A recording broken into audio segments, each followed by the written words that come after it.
युधिष्ठिर का पुनः जुआ खेलना और हारना।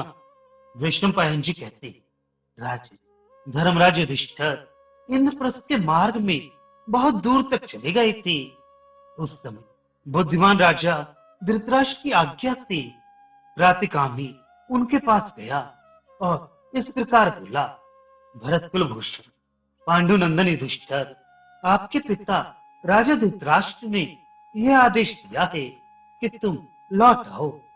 हमारी सभा फिर सदस्यों से भर गई है और तुम्हारी प्रतीक्षा कर रही है। तुम पास से फेंक कर जुआ खेलो। युधिष्ठिर ने कहा, समस्त प्राणी विधाता की प्रेरणा से शुभ और अशुभ फल प्राप्त करते हैं, उन्हें कोई टाल नहीं सकता। जान पड़ता है मुझे फिर जुआ खेलना पड़ेगा। वृद्ध राजा धृतराष्ट्र की आज्ञा से जुए के लिए ये बुलावा हमारे कुल के विनाश का कारण है। यह जानते हुए भी मैं उनकी आज्ञा का उल्लंघन नहीं कर सकता। वैशंपायन जी कहते हैं, जन्मेजय, किसी जानवर का शरीर स्वर्ण का हो ये संभव नहीं, तथा श्री राम स्वर्ण में प्रतीत होने वाले मृग के लिए लुभा गए, जिनका पतन या पराभव निकट होता है। उनकी बुद्धि प्रायः अत्यंत विपरीत हो जाती है। ऐसा कहते हुए पांडुनंदन युधिष्ठिर भाइयों के साथ पुनः लौट पड़े। वे शकुनी की माया को जानते थे तो भी जुआ खेलने के लिए चले आए। महारथी भरत श्रेष्ठ पांडव पुनः उस सभा में प्रविष्ट हुए। उन्हें देखकर सुहृदों के मन में बड़ी पीड़ा होने लगी।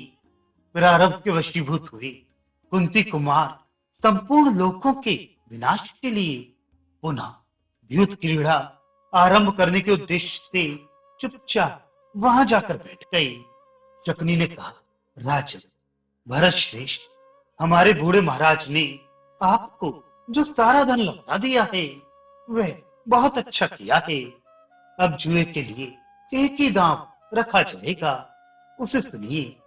यदि आपने हम लोगों को जुए में हरा दिया तो हम मृत चर्म धारण करके महान वन में प्रवेश करेंगे और 12 वर्ष वहां रहेंगे एवं 13वां वर्ष हम जनसमूह में लोगों से अज्ञात रहकर पूरा करेंगे। और यदि हम 13वें वर्ष में लोगों की जानकारी में आ जाएं तो फिर दोबारा 12 वर्ष वन में रहेंगे। यदि हम जीत गए तो आप लोग द्रौपदी के साथ 12 वर्षों तक मृग चर्म धारण करते हुए वन में रहें। आपको भी 13वां वर्ष जनसमूह में लोगों से अज्ञात रहकर व्यतीत करना पड़ेगा। और यदि ज्ञात हो गए तो फिर दोबारा 12 वर्ष वन में रहना होगा।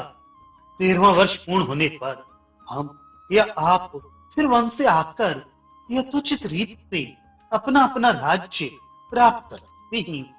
भरतवंशी युधिष्ठिर, इसी निश्चय के साथ आप आइए और पुनः पासा फेंक कर हम लोगों के साथ जुआ खेलिए। यह सुनकर सब सभासदों ने सभा में अपने हाथ उठाकर अत्यंत उद्विग्न चित्त हो बड़ी घबराहट के साथ कहा। सभासद बोले, अहो धिक्कार है, ये भाई बंधु भी युधिष्ठिर को उनके ऊपर आने वाले महान भय की बात नहीं समझाते। पता नहीं ये भरत श्रेष्ठ युधिष्ठिर अपनी बुद्धि के द्वारा इस भय को समझें या ना समझें। वैशंपायन जी कहते, जन्मेजय, लोगों की तरह तरह की बातें सुनते हुए भी राजा युधिष्ठिर लज्जा के कारण तथा धृतराष्ट्र के आज्ञा पालन रूप धर्म की दृष्टि से पुनः जुआ खेलने के लिए उद्यत हो गए। परम बुद्धिमान युधिष्ठिर जुए का परिणाम जानते थे तो यह सोचकर कि संभवतः कुरुकुल का विनाश बहुत निकट है, वे द्यूत क्रीड़ा में प्रवृत्त हो गए। युधिष्ठिर बोले, शकुनी, स्वधर्म पालन में संलग्न रहने वाला मेरे जैसा राजा जुए के लिए बुलाए जाने पर कैसे पीछे हट सकता था, अतः मैं तुम्हारे साथ खेलता हूँ। वैशंपायन जी कहते, जन्मेजय, उस समय धर्मराज युधिष्ठिर प्रारब्ध के वशीभूत हो गए थे। महाराज, उन्हें भीष्म, द्रोण और बुद्धिमान विदुर जी दोबारा जुआ खेलने से रोक रहे थे।